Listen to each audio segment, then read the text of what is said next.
Guys, I'm really thrilled to welcome to the podcast Joseph Bolanos. Now, if you've seen the film Police State, Joe's segment in the movie is one of, if not the most riveting, the most emotional, and for many people, a real window into the working of the police state. Joe is a New York City resident.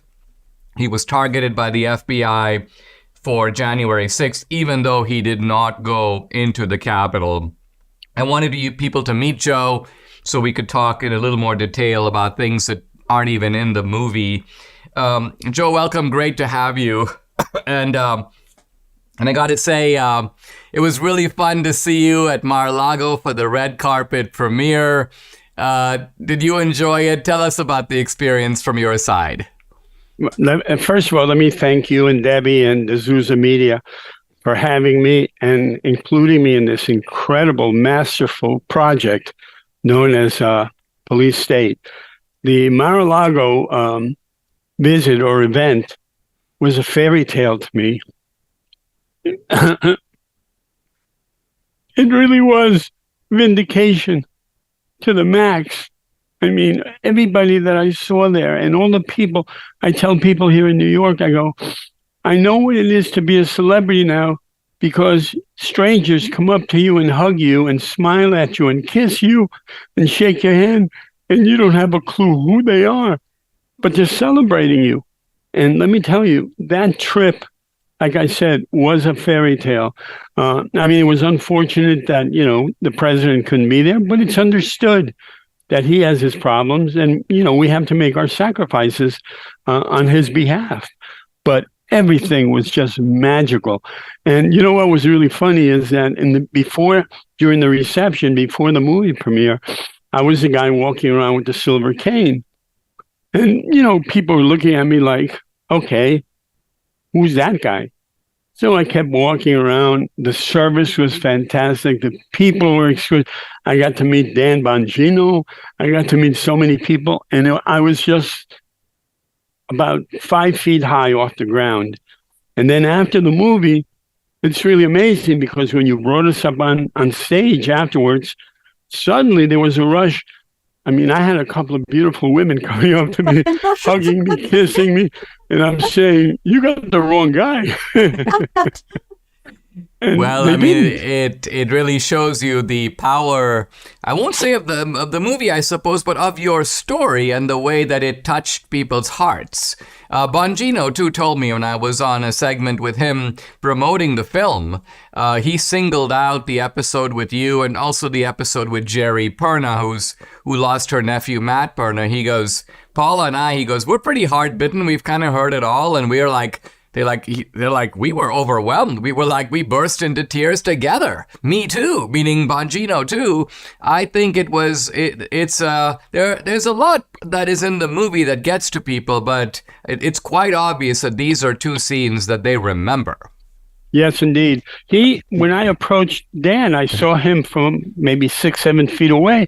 And, I don't know him. So I was just looking on his peripheral and he turns and he sees me, he goes, Joe. And he pulls me over and he puts his arm around me and goes, hey, you're affecting people.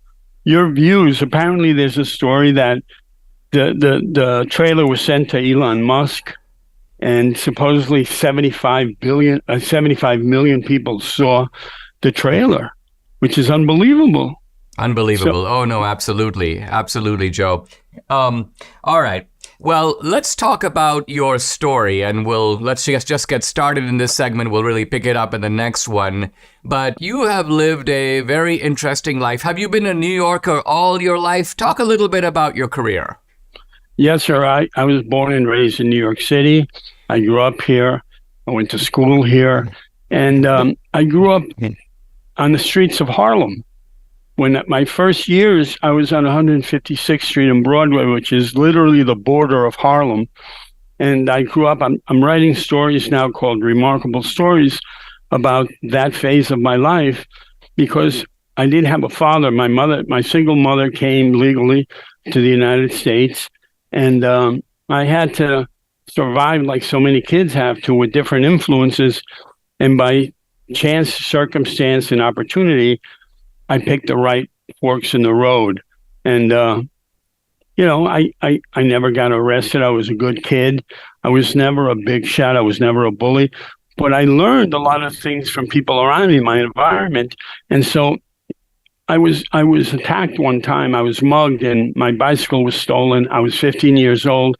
And that's when my mother said, we're moving. We're going to move somewhere else. And we did. We moved to Washington Heights. And my life from then changed also because now I was all of a sudden surrounded by middle class as compared to lower class in Harlem.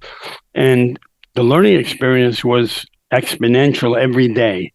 So, things led up to other things. When I was a little boy, I was recruited at 10 years old, and I became a choir boy at St. Patrick's Cathedral on Fifth Avenue.